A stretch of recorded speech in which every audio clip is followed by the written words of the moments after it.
விஜய் ஆண்டனியின் கதை ஒரு சின்னஞ்சிறு கிராமத்தில் தொடங்குகிறது. வாழ்க்கை எளிமையாக இருந்தாலும் அன்றாட தருணங்களின் துடிப்பான வண்ணங்களால் நிறைந்திருந்து.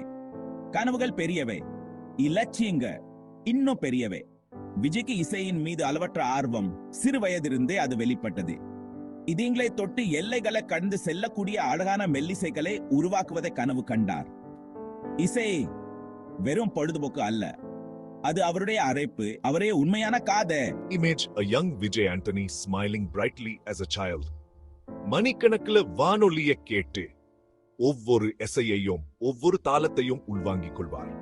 இசை உலகிற்கு அவருக்கு ஒரு சாளரமாக வானொலி இருந்தது. ஒவ்வொரு இசையும் அவரிடம் ஒரு தீப்பொறியை ஏற்படுத்தியது. மக்களை ஊக்குவிக்கவும் நகர்த்தவும் சுடிய இசையை உருவாக்கும் அவரது ஆசையை தூண்டியது. அவரது பயணம் இப்போதுதான் தொடங்கியது. ஆனா அவரது இதயம் ஏற்கனவே இசை புத்திசாலித்தனத்தின் பாதையில் அமைக்கப்பட்டது. விஜய் அடிக்கடி தனது நண்பர்களுடன் தனது கனவுகளை பகிர்ந்து கொள்வார். அவரது எதிர்காலத்தின் தெளிவான படங்களை வரைவார். நான் ஒரு இசையமைப்பாளராக வேண்டும் என்று கூறுவார். அவரது கண்கள் ஆர்வத்தாலும் நம்பிக்கையாலும் பிரகாசிக்கும். அவர் ஏற்கனவே தனது மனதில் மெல்லிசைகளை கேட்பது போல. அவரது நண்பர்கள் ஆர்வத்துடன் கேட்பார்கள். அவர்களின் சிரிப்பு கிராம வயல்களை எதிரொலிச்சு ஆதரவையும் நட்பையும் ஒருங்கிணைக்கும். அவர்கள் அவரை முழு மனத்துடன் நம்பினர். விஜயின் துரதிர்ஷ்டம் தொற்று நோயாக இருந்தது.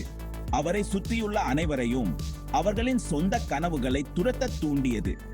அவர் வெறும் கனவு காணவில்லை, தனது ஆர்வத்திற்காக விடாமுயற்சியுடன் உழைச்சு வந்தார். எண்ணற்ற மணி நேரங்களை பயிற்சி செஞ்சு தனது கைவினைக்கு தன்னை செம்மைப்படுத்தினார். தனது கனவுகளை நனவாக்கினார். பள்ளி முக்கியம், ஆனா இசைதான் விஜயின் உண்மையான அழைப்பு. படிப்புடன் தனது ஆர்வத்தையும் சமநிலைப்படுத்தினார். அவர் அடிக்கடி வகுப்பில் தூண்களை முணுமுணுப்பார். அவரது ஆசிரியர்கள் அவரது திறமையை அங்கீகரித்தனர். அவர்கள் அவரை தனது கனவுகளை தொடர் ஊக்குவித்தனர். விஜயின் கவனம் ஒருபோதும் தளரவில்லை. தான் என்ன சாதிக்க வேண்டும் ஹேம்பருக்கு தெரியும்.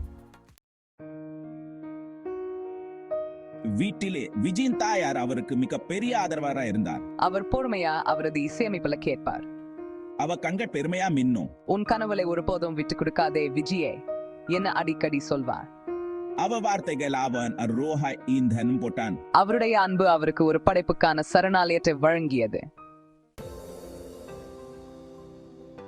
பள்ளி படிப்பை முடிச்ச பிறகு விஜய் சென்னைக்கு குடிபெயர்ந்தார். பெரிய நகரம் மிகவும் பிரமிப்பாக இருந்தது. ஆனா விஜய் உறுதியா இருந்தார். அவர் ஒரு கல்லூரியில சேர்ந்தார். படிப்பிலே தன் நாட்களை காரிச்சார். இரவுகளை இசையமைப்பதில் செலவிட்டார். அவர் அடிக்கடி தனது சிறிய அறையில பயிற்சி செய்வார். அமைதியான இரவுகளில் அவரது இசை எதிரொலிச்சது. விஜய் வாய்ப்புகளை தேட தொடங்கினார். வேலை பட்டியல்ல தேடினார். நெட்வொர்க்கிங் நிகழ்வுகளை கலந்து கொண்டார். அவருக்கு தெரிந்த ஒவ்வொரு தொடர்பையும் அணுகினார். அவரது துரதிர்ஷ்டம் தளராதது. எங்கோ அங்கே ஒரு வாய்ப்பு அவருக்காக காத்திருக்கிற என்பது அவருக்கு தெரியும். அவர் பல நிராகரிப்புகளை சந்தித்தார். ஒவ்வொரு நிராகரிப்பு கடிதமும் அவரது கனவுகளில் ஒரு கதவு மூடுவது போல் இருந்தது. ஏமாற்றம் வெளிப்பட்டது. எல்லாவற்றின் பாரமும் தாங்க முடியாத அளவுக்கு தோன்றிய நாட்கள் இருந்தன. ஆனா விஜய் மீளக்கூடியவர். அது ஒரு கடினமான நேரம். மன அழுத்தம் அதிகமாக இருந்தது. சந்தேகத்தின் கருமேகங்கள் பெரிதாக தெரிஞ்ச. நிதி நெருக்கடிகள் அதிகரிச்சன. எதிர்கால நிச்சயமதா தோன்றியது. இருப்பினும் இந்த சவால்களுக்கு மத்தியில இசையின் மீதான ஆர்வத்தில விஜய் வலிமை கண்டார். ஆனா அவர் ஒருபோதும் நம்பிக்கையை இழக்கவில்லை. ஒவ்வொரு நாளும் காலையிலும் தனது கனவுகளையும் இந்த பயணத்தை தொடங்கிய காரணங்களையும் நினைசூட்டிக் கொண்டார். தனது இசை உலகை தோடும் நாளை கற்பனை செய்து கொண்டு அடிவானத்தை பார்த்தார். அவரை நம்பிய ஒரு நண்பர் அவருக்கு இருந்தார். இந்த நண்பர் தொடர்ந்து ஊக்கத்தின் ஆதாரமாயிருந்தார். எப்போதும் விஜயின் திறனை நினைவூட்டினார். அவர்கள் சிறிய வெற்றிகளை ஒன்றாக கொண்டாடினர். இந்த ஆதரவு விஜயின் இருட்ட நேரங்களில் ஒளியின் கலங்கரை விளக்கமா மாறிந்தி. அவரது நண்பர் அவருக்கு ஒரு வாய்ப்பை வழங்கினார். இது ஒரு சிறிய திட்டம், ஆனால் அது அவரது திறமையை வெளிப்படுத்த ஒரு வாய்ப்பாக இருந்தது. இந்த வாய்ப்புக்காகத்தான் விஜய் காத்திருந்தார். இது ஒரு சிறிய திட்டம், ஆனா அது விஜயின் பெரிய இடைவேளை. ஸ்டுடியோ மிதமானது, ஆனா அது சாத்தியக்கூறுகளா நிறைஞ்சிருந்தது. விஜய் இத தனது திறமையை வெளிப்படுத்த ஒரு தருணமா கண்டார். மேலும் அதை பயன்படுத்தி கொள்ள தீர்மானிச்சார். விஜய் தனது இதயத்தையும் ஆன்மாவையும் அதில் ஊற்றினார். ஒவ்வொரு குறிப்பும், ஒவ்வொரு நானும் அவரது பயணம், அவரது போராட்டங்கள் மற்றும் அவரது கனவுகளின் பிரதிபலிப்பாயிருந்தது.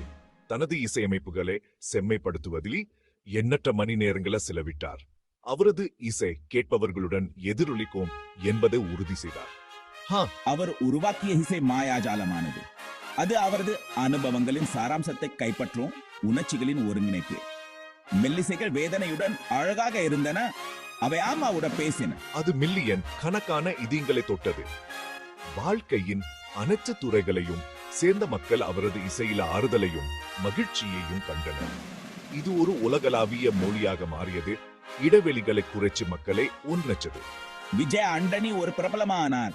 அவரது இசை நிகழ்ச்சிகள் நிரம்பி வரிஞ்சன. அவரது இசை தரவரிசையில முதலிடத்தை பிடிச்சது. அவர் இனி ஒரு இசை கலைஞன் மட்டுமல்ல, அவர் ஒரு அதிசயம். அவரது பெயர் அழகான இசைக்கு ஒத்ததாக இருந்தது. அவர் வெளியிட்ட ஒவ்வொரு பதிவும் ஆர்வத்துடன் எதிர்பார்க்கப்பட்டது. மேலும் அவரது நிகழ்ச்சிகள் புகழ் பெற்ற ஒரு காலத்தில கனவு கண்டதை அவர் சாதித்தார். விஜய் ஆண்டனியின் கதை ஒரு உத்வேகம், விடாமுயற்சி, ஆர்வம் மற்றும் ஒருவரின் கனவுகளை அசைக்க முடியாத நம்பிக்கையின் சக்திக்கு இது ஒரு சான்று. கடின உழைப்பாலும் நம்பிக்கையாலும் நாம் எதையும் சாதிக்க முடியும் என்பதை அவர் நமக்கு கற்பிக்கிறார். எந்த கனவும் மிக பெரியதல்ல, எந்த தடையும் மிக பெரியதல்ல என்பதை அவரது பயணம் நமக்கு நினைவூட்டுகிறது. ஒரு சிறிய கிராமத்தில் இருந்து இசையின் பிரமாண்டமான மேடை வரை அவரது பயணம் கனவுகளின் சக்திக்கு ஒரு சான்று. நீங்கள் எங்கிருந்து தொடங்கினாலும் திருடோர் ஜஷ்டம் மற்றும் அதர்வுடன் நீங்க நட்சத்திரங்களை அடைய முடியும் என்பதை காட்டுகிறது. விஜயின் செய்தி எளிமையானது. உங்களை நம்புங்கள், ஒருபோதும் விட்டுக் கொடுக்காதீங்கள். தொடர்ந்து முன்னேறி செல்லவும், நமது கனவுகளை புதிச்சுக் கொள்ளவும், எதுவும் சாத்தியம் என்று நம்பவும் அவர் கதை நம்மை ஊக்குவிக்குது.